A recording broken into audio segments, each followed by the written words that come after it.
So over the last decade, we have helped tens of thousands of women make this very important decision when they start dating a guy. And that is, should I commit to him or should I quit?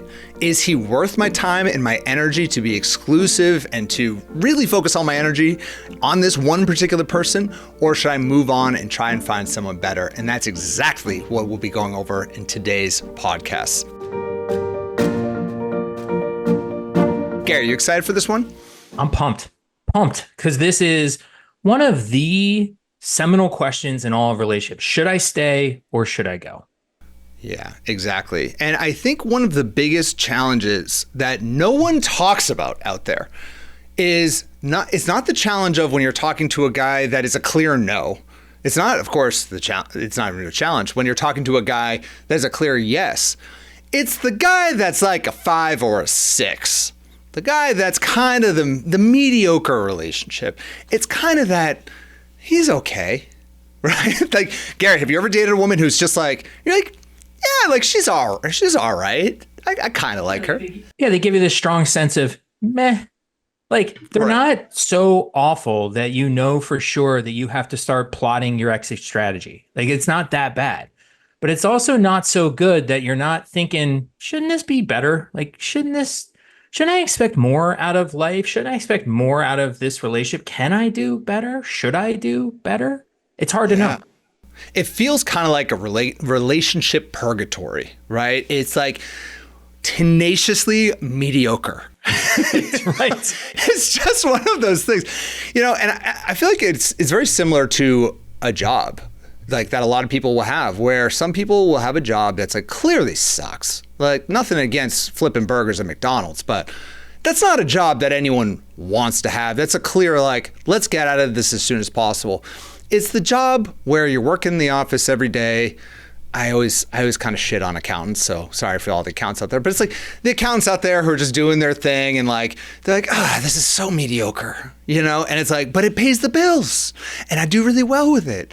Is it the right thing or is it the wrong thing? And I think a lot of people get stuck in these relationships that kind of feel like an accounting job. Again, I'm sorry to all those accountants out there, but I've just chosen a profession that I'm going to forever make fun of as being, it's just the job that I would least want to have personally. Well, it's better that you just pick one job and just kind of ride it versus picking on a different job every week. And then we get angry emails from all different jobs. So good. That's true. Well, now I got people who work at McDonald's and I got accountants on my shit list. So sorry, everybody. I think what's really going on with this is it's confusing because these relationships lack clarity, right? Mm-hmm. And you want to be clear about your path forward. Interestingly enough, there's been research on these stay-go decisions. And what the research found was there were basically 50 reasons that people consider when they're trying to decide if they should stay or if they should go. 27 reasons to stay and 23 reasons to go. Now, that's interesting in the sense that there's almost the same number on either side. But I think the most interesting part of this research is they looked at about 200 people who were thinking about breaking up or ending a marriage. And what they found was people who were thinking about ending their relationship had an above average inclination to stay, right? There's like that powerful sense of inertia, like, hey, there are some good elements of this, but those exact same people also had an above average inclination to go. And it's like, that is the definition of conflict, right? They're conflicted, they're confused. They don't know what the heck to do because I got all these reasons to stay, I got all these reasons to go. And that's what makes this type of relationship so hard. And it's hard for people to talk about because, if you start complaining too much, it's like someone's going to look at your relationship and be like, but you're with this great guy. He's great in this way, this way, and this way. And it's like, oh, you're right. But he's also awful in these other ways. And it's like, oh gosh, you're right about that too. And it's like, now what? And that's what we're trying to figure out today. Yeah. So today, I think we're going to give you some clarity. And before we even get into all of this, I just want to say that it's perfectly natural to question relationships. It's very, very normal. Even if you're in a great relationship, you get in a blowout fight and it's just like, it's the worst fight you've ever been in. And the inclination is like, screw this. Like, I don't want to do this anymore. This is not right for me. And so if you've ever experienced that, we're going to give you some things like that. That is natural for a lot of people to go through, and that's normal. And today, what we want to do is parse out those types of situations where it's a healthy relationship and we should stay, versus those where it's like, oh man, it's this nagging thing that you're feeling constantly, this constant conflict, and it's like erupting in you, and it's getting worse and worse and worse. And now you have to make this decision: do I stay or do you go? Even though there's some good parts of them, there's some bad parts. And so this is what we're going to try to do: is simplify this process and give you some tools that you can use to make it happen. Yeah, and I think like with so many of the podcasts that we do, we're trying to take these aspects of relationships that are very emotional and show you how to look at them a little bit more strategically, right? And so that reaction after you have a fight or a disagreement, which is like, screw it, I'm leaving, that's an emotional reaction. And so what we're trying to do is walk back from that a little bit and just be a little bit more purposeful and intentional with how we're examining our relationship so we make better decisions, basically. Yeah. So let's start with the question, like, do you really have a problem? Like, are you adrift when it comes to love? And Gary, you put together the 3 L's of knowing all of this. So why don't you kind of walk us through these? I would love to hear it. Sure. Yeah. And so, I just said about emotions in relationships. And so I think, when you're not really sure about the path forward, you're really essentially what I'm calling adrift in love. And so being adrift means that you're experiencing 3 different things. The first is you're lonely, which is weird because you're with somebody.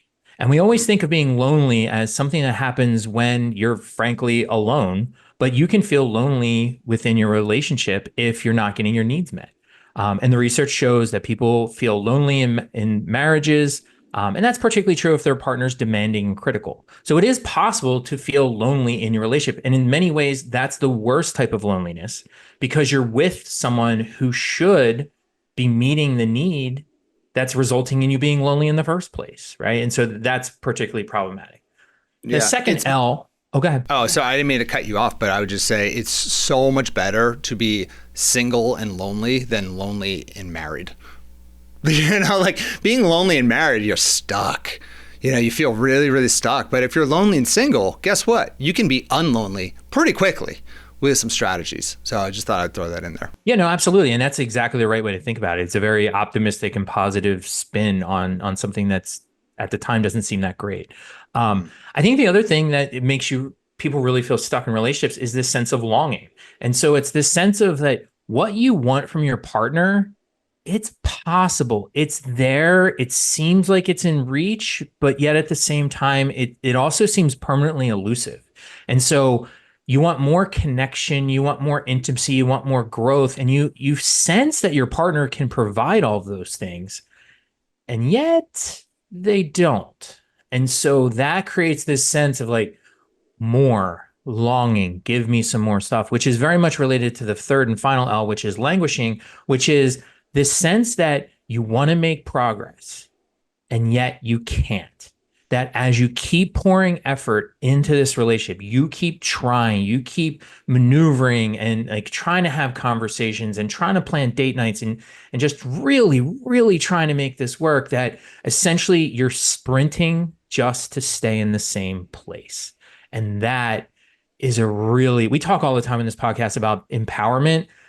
Languishing is an ultimate disempowering feeling where it doesn't matter what you do. You can try, and you're just not getting anywhere. Yeah. If it just feels like a black hole, you're just putting everything into it. You're pouring your heart into it. You're making plans. You're trying to fix things. You're trying to go about it differently, trying to change yourself, trying to see areas where he can obviously lean in as well. And it's just not happening. It just leads to a total, utter feeling of loneliness, and just, hopelessness throughout the whole process. So there's a few different ways to think about this. And there's, when you're stuck with feeling adrift in love, there's really 5 strategies to figure this out. And there's some questions you can really ask yourself in order to be able to make this decision. And the first one would be, what would this look like if it were simple? What would it look like if it were simple? Yes, it's very complicated. Yes, it's confusing. There's a lot to consider. But what if you completely simplify this whole process? Like remove all the specifics, all the details, all the what ifs, all the maybes from the situation. Moving forward, you really have 3 choices. If you think about it, just break it down to this. You can stay and accept it as it is, because acceptance is key. you're probably not going to be able to change him. 2 is you can go and leave this situation. Or 3 is you can improve and really work at it. And when you have this and you have these simple 3 choices, really have that kind of check in with yourself. What is your immediate reaction, right? What do you immediately come to when you ask yourself this? Do you stay? Do you go? Or do you improve and work at it? And whatever that initial reaction is, you want to be listening to it and check in with yourself quite regularly. Like, don't do it like right after a bad fight, because you're going to just be like, I'm getting out of here. Yeah, I'm going to go. I'm not working on this. But if you do it regularly and not an emotional state, do it after a workout at the gym, do it after you go for a walk, skip rocks down by the pond and really think to yourself, is this right for me? You're going to start to get a little bit of data, honestly, on really your intuition and how you're feeling. And one thing you mentioned earlier before this podcast, Gary, is this idea of flipping a coin. I would love for you to kind of dive into that. Yeah. And so I love that this first one is, what would it look like if it's simple? Because we're talking about a decision that's fundamentally not simple.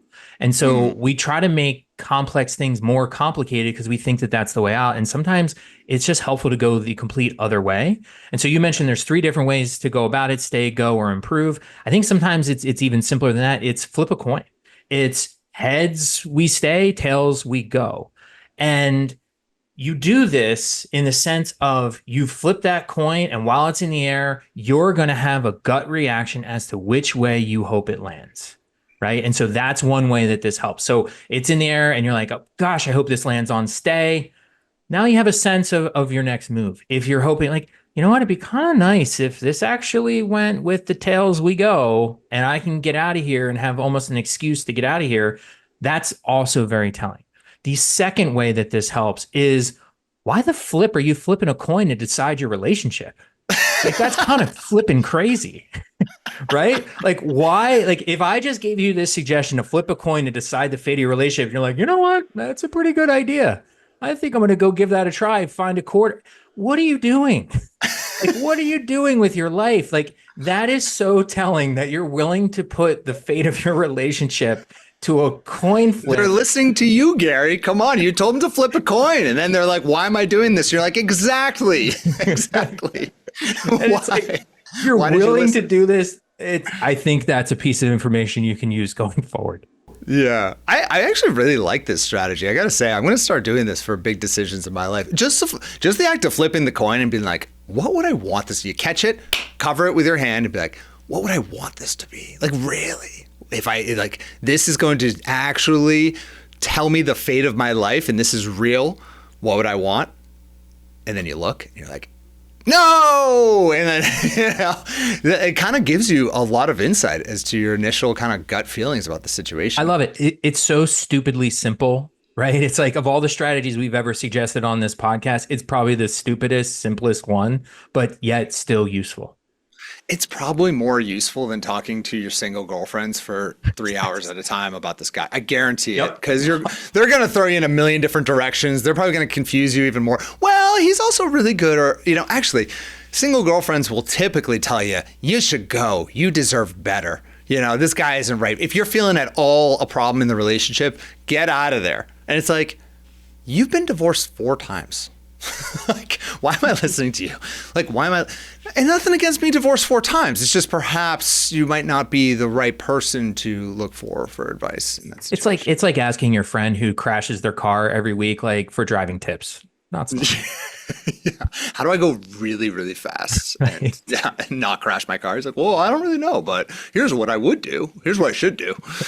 Oh, that's funny. Well, speaking of crashing, our second strategy is, if you're really trying to make this decision, set up guardrails for yourself. And so what we mean by guardrails in this context are benchmarks and deadlines. Because part of what makes this decision about staying or going, committing or quitting so hard is it's ambiguous and it's hard to really know the right timing, the right amount of information. And so rather than waiting and wishing, what we're suggesting is create clear markers. And so what we mean with that in terms of benchmarks are, what specific signs do you need to see? And a lot of this is to stay in the relationship, right? How much progress is there going to be? How much ownership and effort and buy-in and desire for growth do you need to see from your partner and frankly, from yourself. Because it's not just like, your relationship gets to this point where you're not really sure if you should stay or go. And then you flip a switch and like, I'm all in. This is perfect. Set up some clear markers so you know how to gauge your progress along the way. The other piece of that is don't just leave it open-ended. There should be some deadlines. Know what you need to see and when you need to see it by. And I'm not saying a deadline like, in 6 months from now, if Todd hasn't fully turned his life around. No, that's too far. Like we want to start seeing progress immediately.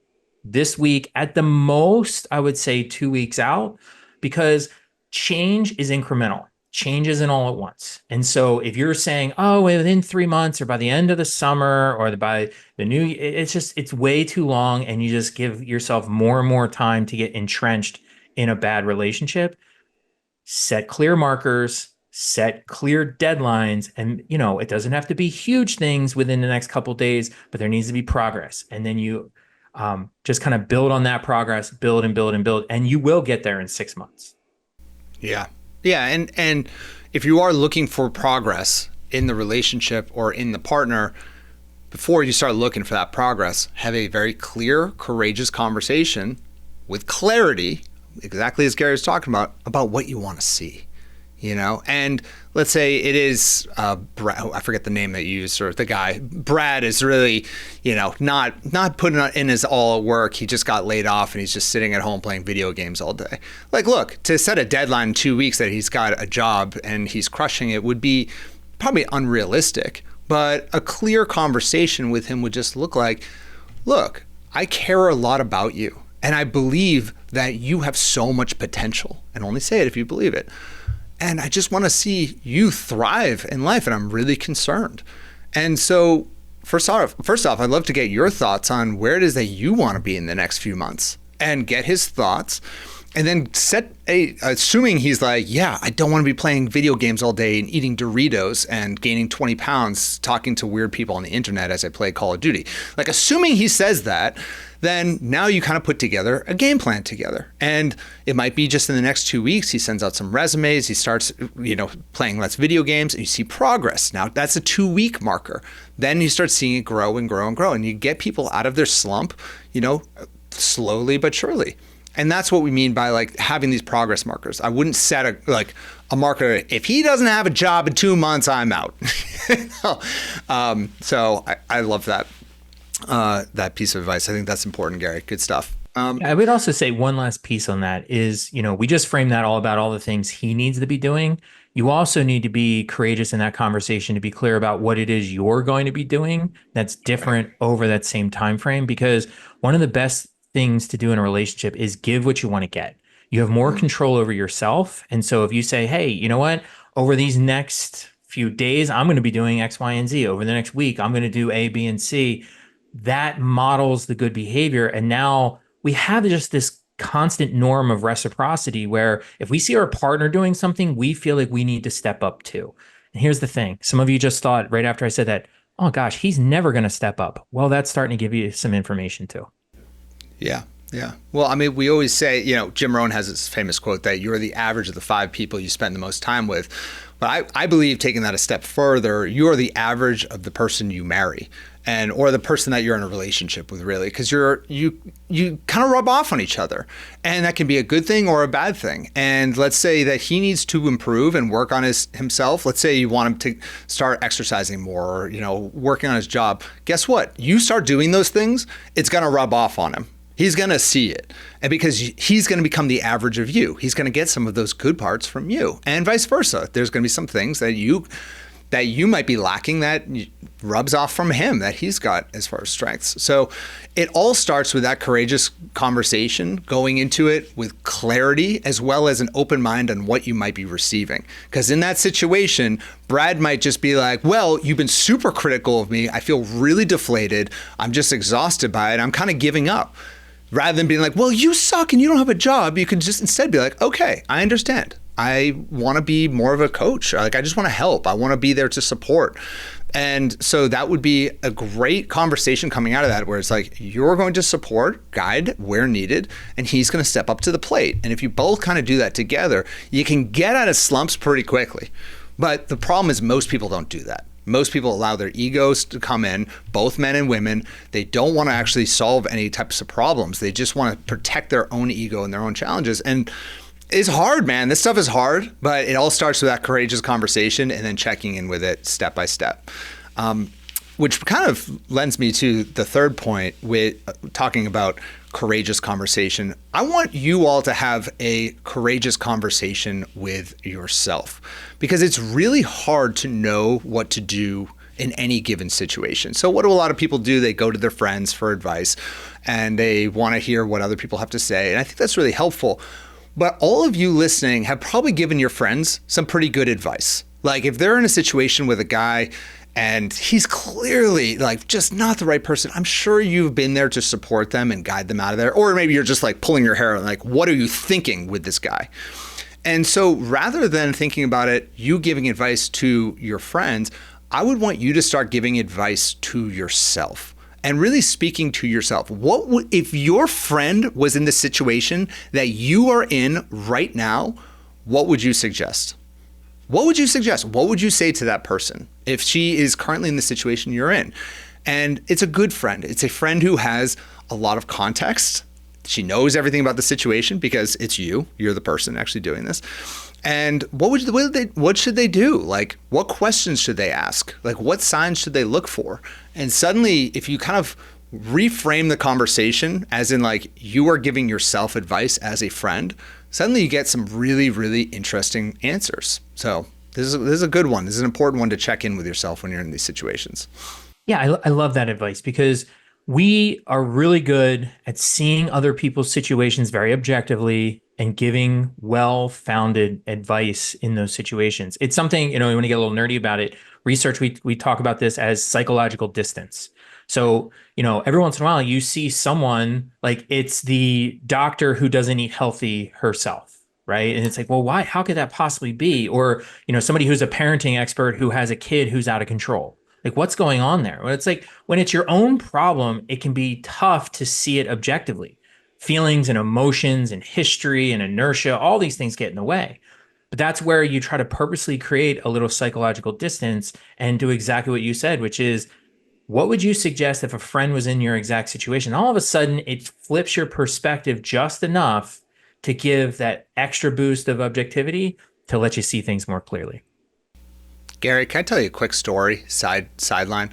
I went to a doctor, and she was a geneticist because, Jess and I are starting to think about family planning a little bit. And she's talking about family trees and all this stuff and, going through all of it. And she's like, do you exercise? I'm like, yeah, I exercise like 4 or 5 days a week. I do CrossFit. By the way, side note, this woman was like 350 pounds. I'm not kidding you. She was so unhealthy looking. I can't even tell you. Like, looks like and that's okay. And that's fine. But she looks me in the eye and she says, you need to stop doing that immediately. I'm like, why? She's like, it's very dangerous. It's bad for your joints. I'm like, okay, like, interesting. And that's true. Like, look, CrossFit is bad for my joints, but like, I'd rather have bad joints and be exercising than like, I can't even tell you how bad I had to bite my tongue and be like, who are you to give me this advice right now? Like, I know you're a doctor, but man, that one really grinded my gears, dude. I think it's also a really good example of there's no perfect path and you want to choose which problem you'd rather have. Good points. That's so true. Right? Like, would you rather have joint problems possibly or heart disease definitely? Yes, exactly. For those who are listening, I actually stopped doing CrossFit, but not because of her. I just go to a regular gym. That's fine. But man, oh man, it was one of those moments. I've told this story a number of times because it was so mind-boggling. And that is so true with doctors, where it's just like they can't see through their own kind of training and their own prism. And I think that is true for many people. So yeah, I mean, we all have this tendency to get lost in the weeds and not see the big picture sometimes. And that's what makes all decision-making tough, right? And so, and actually segues really nicely to our fourth strategy here, which is, I think there are 2 questions. There's a defining 2 questions you can ask to really kind of zoom out at the 3,000 foot level and just decide whether this is the right relationship for you. And so the first question is, does your partner make you a better person? And do you do the same for them? right? Because we talk a lot in the program about relationship synergy, making each other better people, super, super important. Does your partner make you a better person? And do you do the same for them? Because it's a two-way street. The other one is, do you and your partner think more in terms of we and us, or more in terms of you and I? And so that's really showing like how much are you operating at a couple level as a combined unit and having your identity being fused with that other person. And if you're in a good relationship, you are very much of the we and us and our. If you're starting to separate and think more of like, I do this, you do that, you're creating distance, and that's not necessarily a good sign. Yeah. I love these questions so much, Gary, because I think so many meh relationships come from two partners who are actually very good people and who are probably not bad in relationships. They're just not right for each other. And that happens a lot. Like, it's really, I don't want to say it's easy, but it's more obvious when you're with someone who is a narcissistic sociopath who just treats you awful. And like, I know a lot of people struggle with that, but it's more obvious to at least an external person that like, okay, this is toxic, this is not right. It's the ones where it's like, man, I really like Jane and Jim. Like they're great. They just have a weird dynamic with each other. They're just not right for each other. And when you ask these questions, suddenly it kind of gets to the heart of it, right? Like it kind of cuts through all the fluff. It could be like, yeah, well, Jim is a great guy, but man, we don't make each other better. Honestly, we're constantly in conflict of one another. And he's just starting to separate. I'm starting to do my own thing, and we're not a unit. And then it just suddenly kind of cuts through all of it, and you're like, we're probably not right for each other. That's it. Probably not right for each other. So it's a really important one. Yeah, and this is what I like about these suggestions that we're putting out there is, again, this is a complicated decision, but I think there are some really easy ways to simplify it to gain a lot of clarity. And so, we've talked about 4 different strategies. The last one is for those of you who are thinking like, yeah, but I'm going to have a conversation with this guy. How the heck do I do that? And so our last strategy is to conduct what we're calling a stay interview. And so companies do this with current employees, right? So this is like a check-in. Sometimes people call it like a pulse survey, or, colloquially a vibe check, like just how are you doing? And so, we're talking about whether you're going to stay or leave a relationship. And so having a conversation with your partner is a big piece of that. And so to have this stay interview, the first key is scheduling. And so it's as simple as saying, I like to get together this Thursday and just talk about things. This way, you put it out there, you put it on the schedule. And frankly, we are doing this completely so we do not chicken out, so that we actually have this conversation. And just a side note, I would not recommend calling it a stay interview to him. Yes. that is something that we are calling as a, love dating coaching company, but I wouldn't be like, hey, we're going to have a stay interview on Thursday. It can be pretty casual. And also like sometimes getting out of your environment for this conversation, be like, hey, let's grab a cup of coffee. I think we should talk about a few things on Thursday. Not a big deal. It's no big deal, but kind of getting out of your environment, I think is really helpful. The second part of this is just checking in to like, what's working? What's good about this situation? Because a lot of times with these types of conversations, and I am so guilty of this myself, both professionally and romantically, you just want to jump into like the needs improvement area. You just want to, because that's what's top of mind. But what do they call it? The shit sandwich. You want to start with the good, then what needs improvement, and then ends with the good. Excuse all my cursing today. I think I had a little too much caffeine and just my cursing's coming out hard. But, you want to start with the good, right? Because if you just jump right into the crap, then guess what? Someone's going to get on the defensive. Talk about what's going really well. What do you really appreciate about each other? What are you really grateful for with each other? And that would just be something that you can just kind of kick off as a conversation. It sets the right tone, and there you go. I love that. It's a great start. Yeah. And when you're doing this, like you said, the thing that's going to be top of mind is the what's wrong part. And so that's the third key is what's missing. And so you are going to get to this part, but this is not going to be an airing of the grievances. This is not going to be a long list of complaints. It's going to be less focused on the past and more focused on the present and the future. And so you're going to ask things like, what do you want to see? How do you want this relationship to progress going forward? And then you can say things like, I'm hoping that we can. And so it's not demanding, but it's being clear about what you want in a, we need to work on this together. It's you and I versus the problem versus me, instead of it being me versus you, right? You don't want to have that kind of framing. You want to talk about, what should the both of us do differently?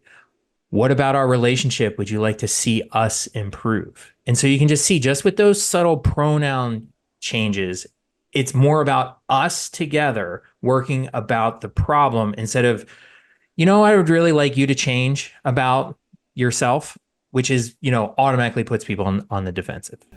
Gary, I think that this is genius. We've never talked about this before, and I'm really blown away by that concept because I just think it's so easy in a relationship for you to only focus on two dynamics, which is him and you. But there's always the third dynamic, which is the relationship. And by focusing on the relationship, it separates the ego from it. It separates this as in, again, you're working together to improve this other thing, and suddenly now it becomes a partnership again to solve, which, again, the relationship is a dynamic between you and him, but it separates this from the ego. And I could see how someone would be far less defensive in that situation and so much more open to like, yeah, I want to improve this thing too. Let's make it happen together. It's genius, dude. I love it. Collaborative instead of competitive, right? Yeah. Super important. Yeah. Which I think segues well to the fourth point, which is all about owning this. We talk a lot about the idea of having an ownership mentality versus a victim mentality.